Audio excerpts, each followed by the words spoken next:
여러분들 신앙생활 하시면서 실족해 보신 경험들이 있으실 겁니다. 아마 지난 한 주 동안에도 여러분들 실족해 보신 분들 계실 겁니다. 서로 한번 쳐다보시면 아마 얼굴에 쓰여 있을 겁니다. 예. 여러분 어때요? 신앙생활하면서 실족하기를 원하는 분들이 있을까요? 아무도 없을 겁니다. 여러분들이나 저나 참 우리는 완전할 수 없잖아요. 그래서 우리는 성화로 나가야 되고 끝내는 이제 영화로운 나라로 가게 되는 건데, 실족의 수를 줄여야 되겠고 최선을 다해서 정말 주님 앞에 승리할 수 있도록 은혜 구하며 주님 은혜로 넘어지지 않고 살아야 되겠는데, 돌뿌리에 넘어져서 다치는 경우가 많은 것처럼 영적인 면도 넘어지면은 이게 이만저만 영적인 피해가 오는 게 아니에요. 오늘 하나님의 말씀을 통해서 우리가 쓰러지고 넘어지는 빈도수가 많았다면 줄어들 수 있게 되기를 바라고, 점차점차 더 없어지게 되기를 바라고 성화의 자리로 나갈 수 있게 되기를 원합니다. 오늘 여러분들 7절 8절을 보십시다. 7절 8절에 보면 쓰러지는 제자들의 모습을 발견하게 됩니다. 자, 한번 다시 보실까요? 시작. 그 후에 제자들에게 이르시되 유대로 다시 가자 하시니 제자들이 말하되, 어떻게 반응합니까? 라삐요, 방금도 유대인들이 돌로 치려 하였는데 또 그리로 가시려 하나이까? 지금 제자들의 마음이 어떤 것 같아요? 아주 불편한 것 같죠? 그리고 표현하는 게 조금 어때요? 온유하고 겸손하고 자기를 내려놓고 하는 표현 같습니까? 아닙니다. 주님에게 오히려 잘못했다고 지적하고 따지고 주님 하시려는 일을 만류하고, 그리고 지금 감정이 담겨진 가운데 표출하는 그런 표현 같아요. 이 배경을 우리는 좀 아셔야 됩니다. 7절에 보니까 그 후에 그랬죠. 그러니까 그 전에 어떤 일이 있었다는 거죠. 어떤 일이 있었을까요? 예수님께서 유대 지역에서 사역을 하셨습니다. 날 때부터 소경된 사람을 고쳐주셨죠. 사람들이 놀라고 그래가지고 이거 인간으로서는 이런 일을 할 수 없다, 틀림없이 하나님이실 거다, 메시아일 거다. 또 어떤 사람들은 아니다, 무슨 메시아겠냐, 무슨 나사렛에서 선한 것이 날 수 있겠느냐, 메시아가 나겠느냐, 옥신각신하고 그러죠. 그래가지고 사람들이 궁금하니까 예수님에게 찾아와요. 정말 당신이 오실 메시아입니까? 정말 메시아라면 분명히 좀 밝혀주십시오. 그때 예수님이 뭐라고 말을 하십니까? 주님께서 내가 행하는 것, 아버지 하나님께서 역사하지 않고 이게 되어질 수 있는 일이냐? 하나님 아버지하고 나는 하나다. 하나님 아버지께서 내게 다 보여주시는 것만 나는 했다. 이런 얘기를 했더니 하나님을 모독한다고 그러면서 예수님을 돌을 들어서 쳐서 죽이려고 그래. 그래서 예수님과 제자들은 그 유대 지역을 떠나서 요단강 건너편, 요단 동편 쪽으로 가시게 됐어요. 지금 그 후에 제자들이 예수님에게 말씀한 지역이 바로 그 피해서 가가지고 있는 그 지역에서 한 얘기입니다. 그런데 그 사이에 무슨 일이 있었느냐? 이 요단 동편으로 피해 와 있었을 때 마리아의 집에서 사람을 보내가지고 예수님이 사랑하시는 자기네들의 오라버니 나사로가 병이 들어서 이제 죽어가게 되니까 복음 되신 주님께서 우리 오빠를 살려달라는 거죠. 그 얘기를 듣고 다시 지금 불과 얼마 전에 돌을 들어서 예수님을 죽이려고 했던 그 무리들이 있는 그곳을 향해 가려고 하는 거예요. 여러분, 정상적인 사람일지라도 여러분 같았으면 어떻게 했을까요? 아마 여러분들일지라도 만류했을는지 모릅니다. 제자들이 말하되 랍비여, 방금도 유대인들이 돌로 치려 하였는데 또 그리로 가시려 하나이까? 그런데 예수님이 가시려는 목적이 있었죠. 그 목적은 무엇이었을까요? 나사로를 살려내는 것이 목적이었습니다. 이 나사로 병들었다는 얘기를 들었을 때만 해도 나사로는 죽었을 때입니까? 병이 들어 있었을 때입니까? 생명이 있었을 때입니까? 사망한 후입니까? 생명이 있었을 때입니다. 그런데 예수님께서 며칠을 지체하시죠?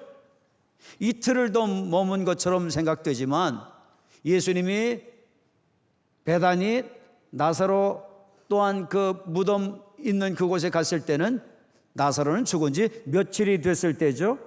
사흘도 아니고 나흘이 됐을 때입니다. 시신은 어떻게 됐을 때인가요? 부패하고 썩은 냄새가 났을 때입니다. 예수님께서는 그때까지 기다리셨던 거죠. 완전히 나사로가 죽게 된 다음에 가기를 원하셨죠. 우리가 무엇을 통해서 알 수 있나요? 나사로가 그 병들었을 때 내가 그 집에 있지 아니한 거 감사한다고 기뻐한다고 그랬습니다. 일부러 예수님은 나사로가 죽은 다음에 베다니에 가기를 원하셨던 거죠. 왜죠? 그 이유는 확실하게 죽고 100% 죽고 틀림없이 죽고 누가 봐도 죽은 상태인 나사로, 이것을 완전히 객관적으로 확인시킨 다음에 살려내야, 그래야지 예수님이 메시아요, 생명을 주관하시는 분이시요, 또한 죽은 자도 살리시는 분이시요, 뿐만 아니라 예수님이 부활하실 것을 그들에게 알려줄 수 있기 때문이었죠. 그런데 제자들은 이 깊은 주님의 뜻을 알았나요? 복음의 성취를 위해서, 그리고 또한 복음을 전파하기 위해서, 이 하나님 나라 복음을 전하기 위해서 예수님은 그들에게 다시 가기를 원하셨던 것이고, 부활의 소망을 확신시켜 주시기 위해서 예수님은 다시 유대 지역에 베다니가 있었기 때문에 그 유대 지역으로 가기를 원하셨던 거예요. 그런데 제자들은 어떻게 했습니까? 제자들은 아주 막 화가 나 있습니다. 감정적으로 예수님께 반응합니다. 아주 막 강하게 아주 만류를 합니다. 어디서 그걸 알 수 있나요? 방금 와가지고 지금 조금 방금 전에도 유대인들이 어떻게 하려고 했습니까? 돌로 쳐 죽이려고 하지 않았습니까? 우리가 피해온 지가 얼마나 됐습니까? 피해온 지가 도대체 시간상으로도 얼마 되지 않지 않습니까? 이렇게 따지는 거죠. 그러면서 또 뭐라고 합니까? 또 그런데 그리로 가려고 합니까? 누가 제자인지를 모르겠어요. 제자들이 꼭 랍비 같아요. 여러분, 이들의 실족의 모습을 우리는 여기서 발견하게 됩니다. 자기들의 위치를 떠나서 예수님께 이러한 행동을 하는 이들의 모습 속에서 이들의 실족을 발견하게 됩니다. 그들은 왜 실족하게 됐나요? 무엇 때문에 실족하게 됐나요? 사실 예수님 걱정하는 것도 있지만 예수님 가시면 누구까지 당할 수 있다는 거죠? 우리들 제자들까지도 당할 수 있다는 거죠. 그것 때문에 그들은 예수님의 사역, 복음의 어떤 성취, 완성, 부활의 어떤 증거 보여주는 것으로 예수님을 많은 사람들에게 믿게 하는 것 관심이 없었어요. 여러분, 우리가 여기서 깨달아야 되겠죠? 나는 왜 신앙에 실족을 하게 되는가? 이 제자들하고 비슷하지 않겠습니까? 여러분, 내가 주인 되고 내가 기준 되면 우리는 예수님도 복음도 이렇게 방해할 수 있고 거부할 수 있다는 것 깨닫게 되기를 바랍니다. 지금 내가 주인이 되어졌기 때문에 그래요. 주재권을 이들은 내려놓지를 못했던 거죠. 입술로는 주여 그랬습니다. 그러나 삶으로는 주여가 되지를 않았습니다. 여러분, 우리의 신앙생활에 똑같습니다. 주재권 내려놓지 아니하면 안 됩니다. 입술로만 주여 주여 한다고 다 천국 들어가는 것 아닙니다. 실제 내 삶 속에 예수님이 주인 되셔야 다시 죽으러 가자 해도 갈 수 있고, 유대 지역으로 가자 그래도 갈 수 있고, 금방 위협을 피해서 왔지만 또 가자고 해도 갈 수 있는 겁니다. 주재권 내려놓지 못하면 우리는 제자들처럼 실패할 수 있습니다. 실족할 수 있습니다. 쓰러질 수 있습니다. 넘어질 수 있습니다. 여러분, 나는 정말 주재권을 내려놓고 예수님을 믿는가, 복음을 따르는가 한번 생각해 볼 수 있게 되기를 바랍니다. 주로 우리의 신앙생활 속에서도 쓰러질 때가 언제인가요? 넘어지는 때가 어떻게 돼서 넘어졌었던가요? 다 내가 주인 되었을 때, 지가 나한테 감히 그래? 내가 주인 됐을 때 얘기죠. 내가 주인 됐을 때 상처되고, 내가 주인 됐을 때 실망되고, 내가 주인 됐을 때 복음이건 뭐건 상관없이 우리는 표현을 하고, 내가 주인 됐을 때 모든 죄를 다 범하는 겁니다. 여러분, 지난 한 주 동안 쓰러지고 넘어지신 적이 있었나요? 누가 주인이었었던가 한번 생각해 볼 수 있게 되기를 바랍니다. 더 이상 실패를 지속 반복하는 우리가 아니라 또한 우리는 이 횟수를 줄여나가야 하겠습니다. 성결로 향해 나가야 되겠습니다. 성화로 향해 나가야 되겠습니다. 자, 그런데요, 여러분, 이 말씀에서 연이어서 이제 9절, 10절을 보면 9절, 10절은 연결되어져 있는데,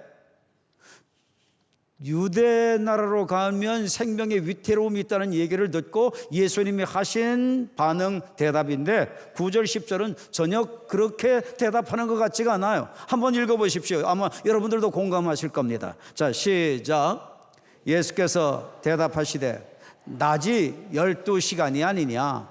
사람이 낮에 다니면 이 세상의 빛을 보므로 실족하지 아니하고, 밤에 다니면 빛이 그 사람 안에 없는 거로 실족하느니라. 자, 여러분, 이 무슨 말씀이에요? 유대 지역에 가면 위태롭다.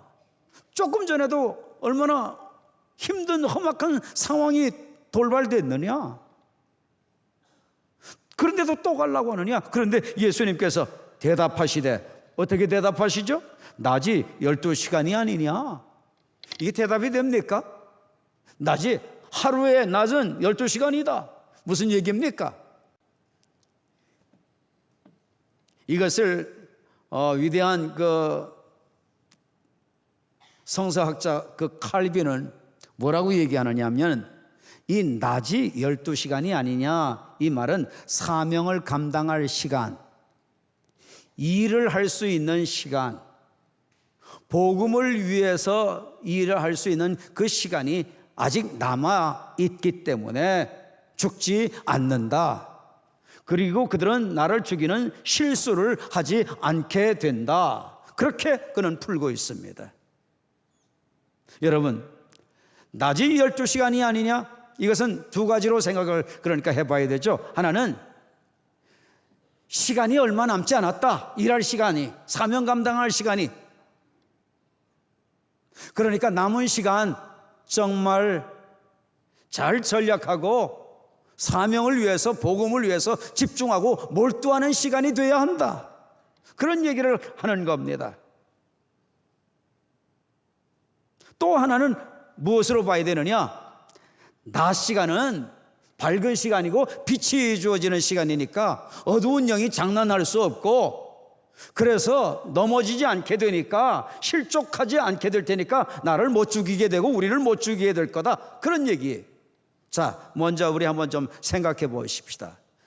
낮이 12시간이 아니냐, 일할 시간이 아직 좀 남아있는 그것을 말씀하지만, 그 표현을 통해서 일할 시간이 얼마 되지 않았다는 것.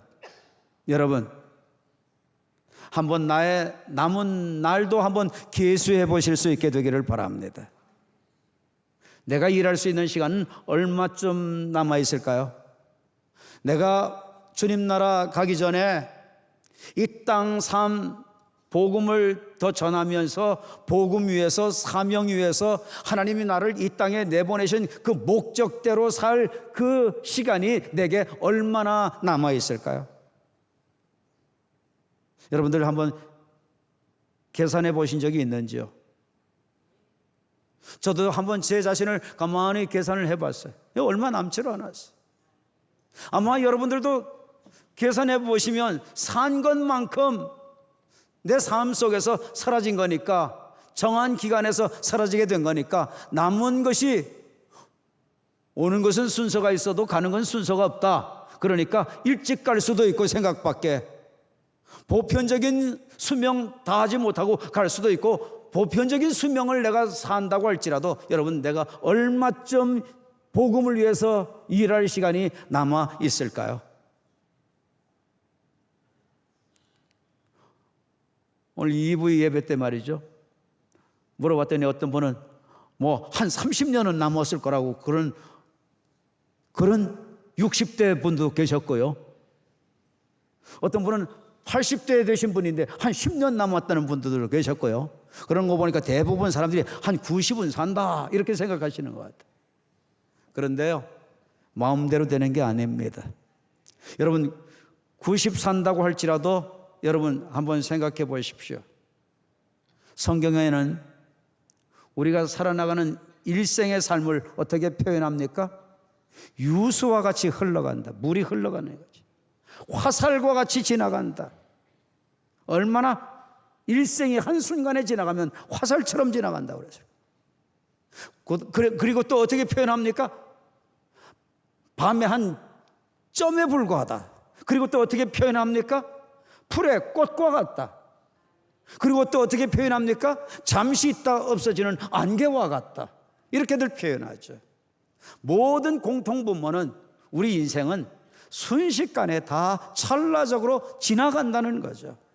이 땅의 삶, 여러분, 우리가 살아온 만큼 지나온 겁니다. 내 삶 얼마나 남았겠습니까? 어두움에 속한 사람은 빛을 보지 못하기 때문에 남은 날을 계수하지 못하고 또 남은 인생을 실족하게 될 겁니다. 여러분, 사명을 망각하고 사명을 떠나 사는 삶은 실족하는 삶이 됩니다. 어떻게 사셔야 되겠습니까? 이 땅 삶 마치고 주님 나라에 가면 그곳에서 가장 진가를 발휘하는 것은 사명대로 산 삶입니다. 서로 한번 쳐다보십시오. 공원에 가서 빙빙대고 놀고 살지 맙시다. 서로. 그냥 산이나 오르내리고 이러고 살지 맙시다. 복음 때문에 삽시다. 아멘. 아멘.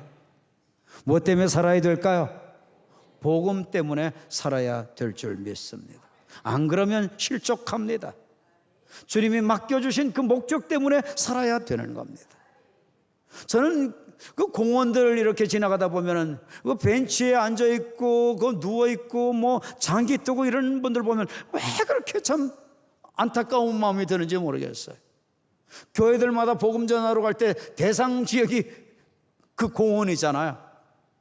여러분, 그렇게 시간을 무가치하게 무의미하게 소일을 하라고 하나님이 우리에게 생명 주신 거 아닙니다. 사명 때문에 생명 주셨고 생명만큼 시간을 주신 겁니다. 시간은 곧 생명입니다. 나의 남은 시간, 이것은 곧 나의 남은 생명을 의미합니다. 육의 생명 얼마 남았는가 계산해 보시고, 여러분, 우리도 시간을 낭비하지 않고 복음에 집중하고 복음에 몰두하는 우리 모두가 되기를 축복합니다.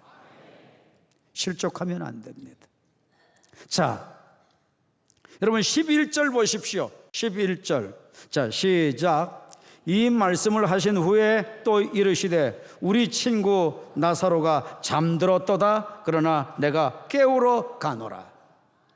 예수님께서 지금 나사로를 잠들었다고 하지만 나사로가 죽어 있는 것을 아셨나요? 모르셨나요? 아셨습니다. 누가 죽었다고 다시 마리아의 집에서 와서 알려줬나요? 그렇지 않습니다. 그런데 예수님은 베다니로 가시면서 그 시각에는 나사로가 죽어 있는 것을 아셨습니다. 그래서 뭐라고 합니까? 나사로가 잠들었다, 그렇게 표현합니다. 뭐와 뭐를 같이 표현했죠? 죽는 것과 잠자는 것을 같이 표현했습니다. 어떤 면에서 죽음과 다시 살아나는 것, 이게 여러분들 같을까요? 어떤 면에서? 여러분, 잠자는 것과 죽은 것, 이게 어떤 면에서 같을까요? 부활은 조금 이따 생각해 보고. 자, 여러분, 어떤 면에서 죽음과 잠자는 게 같을까요? 죽음과 잠자는 것은 너무 흡사합니다. 저희 내외가 이렇게 어떤 때는 살다가 보면은 가족이 이렇게 잠자는 모습을 제가 볼 때가 있어요. 야, 보면은 몇십 년 이제 살아가지고 다 인생 후반전을 사니까 딱 그거 보면 어떤 때 보면 섬찟해요. 잠자는 게 꼭 시체 같아. 야, 그러면서 어떤 생각이 드는가 하면 우리 가족이, 제 아내가 내가 잠잘 때 보면 똑같이 생각하겠지, 그런 생각이 들어요. 그러면서 그래도 내가 가족보다 나이가 위고 또 여자들은 찔겨서 오래 살잖아요. 그래서 저보다 한 좋기 10년 이상은 더 살 것 같고, 제가 죽음에 대한 것을 생각해 봐요. 여러분, 그런데요, 죽음하고 잠자는 거하고 똑같은 것 같은데 다른 게 있어요. 뭐가 달라요? 잠자는 것은요, 피곤 다 풀고 떠오르는 새날 딱 햇빛이 주어지면, 태양이 떠오르면 어떻게 되죠? 기지개를 쫙 펴고 어때요? 그리고 그러고 다시 일어나죠. 잠자는 자가 다른 것은, 죽은 거와 다른 것은 깨어 다시 일어난다는 거죠. 여러분, 주님은 그런데 죽은 것을 왜 잠자는 것으로 말씀하셨을까요? 왜 잠자는 것으로 말씀하셨을까요? 잠자는 것으로 말씀한 게 한두 곳이 아닙니다. 부활을 말씀하실 때 뭐라고 하시나요? 잠자는 자들의 몇 번째 열매, 첫 번째 열매로 예수님이 부활하셨다고 말씀하시죠. 주 안에서 어떻게 되는 자가 복이 있도다, 자는 자가 복이 있도다. 오늘 말씀에도 나사로에게 죽은 것을 뭘로 표현하나요? 잠을 자는 것으로 표현합니다. 여러분, 잠자는 것, 죽은 것 흡사하지만 여러분, 잠자는 사람은 다시 일어나기 때문에, 다시 깨어 일어나기 때문에, 다시 살기 위해 일어나고 다시 활동하기 위해 일어나기 까닭에 뭐와 같아요? 부활의 그림자와 같아요. 할렐루야. 여러분, 우리는 여기서 귀한 진리를 깨닫게 됩니다. 무슨 진리를 깨닫게 되느냐? 여러분, 우리 예수 그리스도께서는 우리에게 어떻게 해서든지 무엇을 심게 되기를 원하죠? 무엇이 믿어지게 되기를 원하시는 거죠? 부활이 믿어지게 되기를 원하시는 거예요. 하나님 나라가 믿어지게 되기를 원하시는 거예요.